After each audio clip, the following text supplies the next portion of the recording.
Hello friends, Sunita Patel easy learning YouTube ચેનલમાં આપ સૌનું હાર્દિક સ્વાગત છે. વિદ્યાર્થી મિત્રો, આજે આપણે ઇંગ્લિશના સેમ 2ના યુનિટ 1 આઈ વિલ બી ધેટની એક્ટિવિટી 3નો અભ્યાસ કરીશું. ફ્રેન્ડ્સ, એક્ટિવિટી 3માં તમને કેન અને કેન નોટનો ઉપયોગ શા માટે કરવામાં આવે છે તે સમજાવવામાં આવ્યું છે. તો આપણે સૌપ્રથમ કેન અને કેન નોટને સમજીએ. કેનનો ઉપયોગ સમર્થતા દર્શાવવા માટે થાય છે. વિદ્યાર્થી મિત્રો, સમર્થતા એટલે કે કોઈ વ્યક્તિ કોઈ કાર્ય કરવા માટે સક્ષમ છે, એટલે કે કોઈ વ્યક્તિ કે પ્રાણી કોઈ કાર્ય કરી શકે છે એવું દર્શાવવા માટે કર્તા સાથે કેનનો ઉપયોગ કરવામાં આવે છે. For an example, I can dance એટલે હું ડાન્સ કરી શકું છું. મોન્ટી કેન સ્વિમ એટલે મોન્ટી તરી શકે છે. રાધા કેન સિંગ એટલે રાધા ગાઈ શકે છે. સીતા કેન વોક ફાસ્ટ તો સીતા ઝડપથી ચાલી શકે છે. ધ ડોગ કેન સ્મેલ વેલ એટલે કૂતરો સારી રીતે સૂંઘી શકે છે. The bird can fly high એટલે પક્ષી ઊંચે ઉડી શકે છે. વિદ્યાર્થી મિત્રો, આ બધા જ ઉદાહરણોની અંદર તમે જોશો કે ક્રિયાનો કરનાર છે કર્તા I, Monty, Radha, Sita, the dog, the bird એ અમુક ક્રિયા કરી શકે છે એ દર્શાવવા માટે દરેક જગ્યાએ આ કેનનો ઉપયોગ થયો છે. એટલે કેન એ સમર્થતા દર્શાવવા માટે વપરાય છે.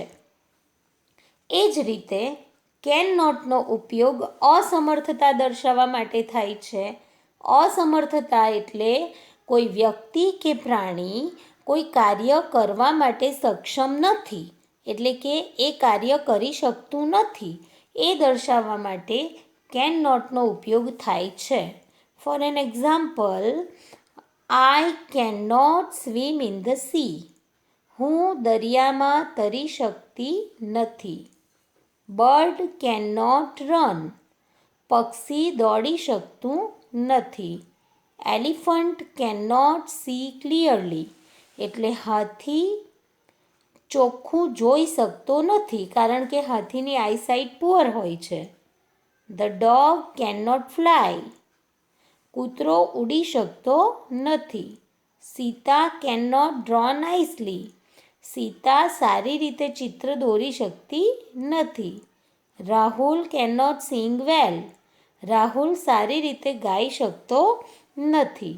તો વિદ્યાર્થી મિત્રો, આ બધા જ ઉદાહરણોની અંદર આપણે જોઈ શકીએ છીએ કે અમુક વ્યક્તિ કે પ્રાણી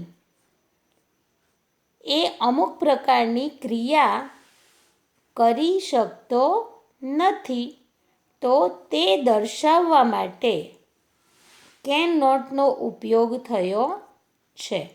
એટલે તારણ એવું નીકળે કે અસમર્થતા દર્શાવવા માટે ક્રિયા કરનાર વ્યક્તિ કે પ્રાણી એની સાથે કેન નોટનો ઉપયોગ કરવામાં આવે છે. વિદ્યાર્થી મિત્રો, હવે આ જ વિચારને આધારિત આપણે એક્ટિવિટી 3 જોઈશું.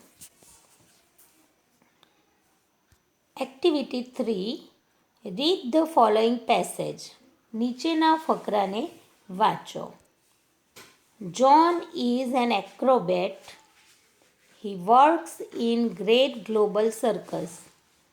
જ્હોન એક એક્રોબેટ છે અને તે ગ્રેટ ગ્લોબલ સર્કસમાં કામ કરે છે. He practices very hard for his shows. એના શો માટે ખૂબ જ પ્રેક્ટિસ કરે છે. He can perform on a high swing. એ ઊંચા હિંચકા ઉપરથી પણ પરફોર્મ કરી શકે છે.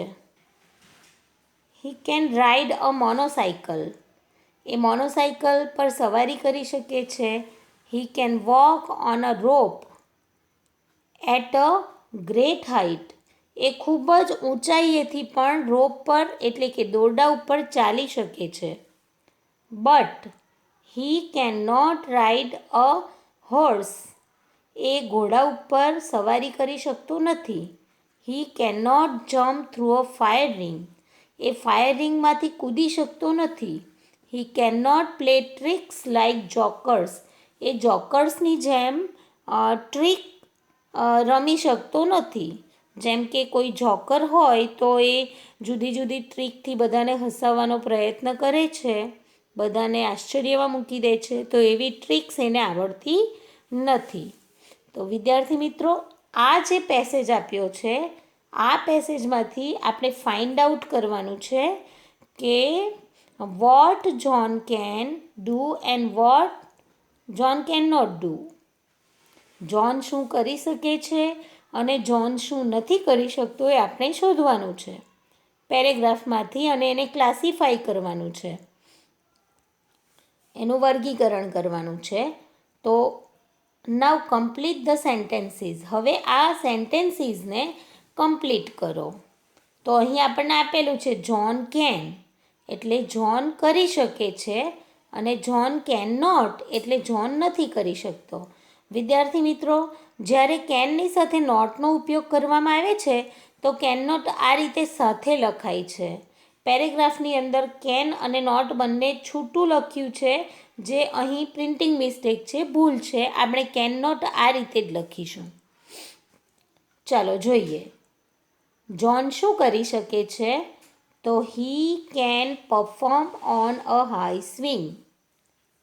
એ ઊંચા હિંચકા ઉપરથી પરફોર્મ કરી શકે છે. તો એ વાક્યને આપણે આ જગ્યાએ લખીશું. ત્યાર પછી આગળ હી કેન રાઇડ અ મોનોસાઇકલ. તો એ સેન્ટેન્સને આપણે અહીં લખીશું. And he can walk on a rope at a great height. તો એ સેન્ટેન્સને આપણે અહીં લખીશું. હવે એ શું નથી કરી શકતો જ્હોન? તો he can not ride a horse. તો એ વાક્યને આપણે આ જગ્યાએ લખીશું. He can not jump through a fire ring. એ સેન્ટેન્સને આપણે અહીં લખીશું. And he can not play tricks like jokers.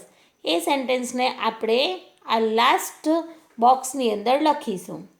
તો વિદ્યાર્થી મિત્રો, આ સેન્ટેન્સને આપણે કેવી રીતે લખવાના છે તો તેના ઉપર એક નજર નાખીએ. તો આ રીતે આપણે આ બોક્સની અંદર સેન્ટેન્સને કમ્પ્લીટ કરવાના છે. હવે આપણે એક્ટિવિટી 3B અભ્યાસ કરીશું. Activity 3B, work in groups. ગ્રુપમાં કામ કરો.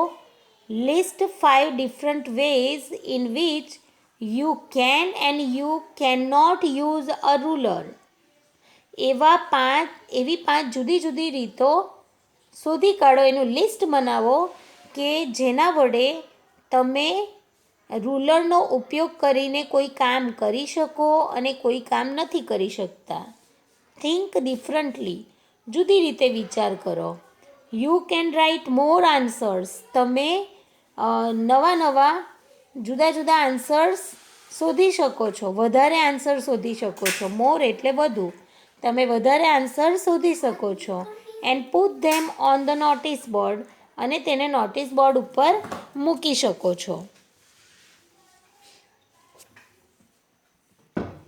હવે આપણે આ ટેબલની અંદર યુ કેન વાળા પાર્ટમાં આપણે રૂલર વડે, રૂલર એટલે માપપટ્ટી, ફૂટપટ્ટી વડે જે કામ કરી શકવાના છીએ એ આપણે અહીં નોંધીશું. અને રૂલર વડે જે કામ આપણે ન કરી શકીએ એ સેન્ટેન્સને આપણે આ પાર્ટની અંદર નોંધીશું. તમને એક્ઝામ્પલ તરીકે 2 સેન્ટેન્સ આપ્યા છે, જુઓ. બંને પાર્ટમાં એક એક એક્ઝામ્પલ આપ્યું છે. We can dig a hole with a ruler. We can dig એટલે આપણે ખોદી શકીએ છીએ. અ હોલ એટલે એક કાણું પાડી શકીએ છીએ વિથ અ રૂલર, રૂલર વડે. We can draw a circle we can not draw a circle with a ruler. આપણે રૂલર વડે સર્કલ ડ્રો નથી કરી શકતા. બરાબર. તો આપણે હવે આનું સોલ્યુશન જોઈએ. જુઓ, we can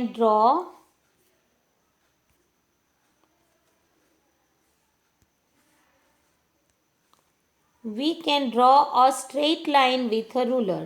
આપણે રૂલર વડે સ્ટ્રેટ લાઇન દોરી શકીએ છીએ. વિદ્યાર્થી મિત્રો, સેન્ટેન્સ બનાવવા ખૂબ જ સહેલા છે. આની અંદર વી કેન તો આપણે લખવાનું જ છે અને વિથ અ રૂલર પણ લખવાનું છે. આપણે માત્ર વચ્ચેનું જે આ સર્કલ છે ને, એ સર્કલની જગ્યાએ ન્યૂ વર્ડ્સ મૂકીને સેન્ટેન્સ બનાવવાના છે. જુઓ, ઉદાહરણ જુઓ.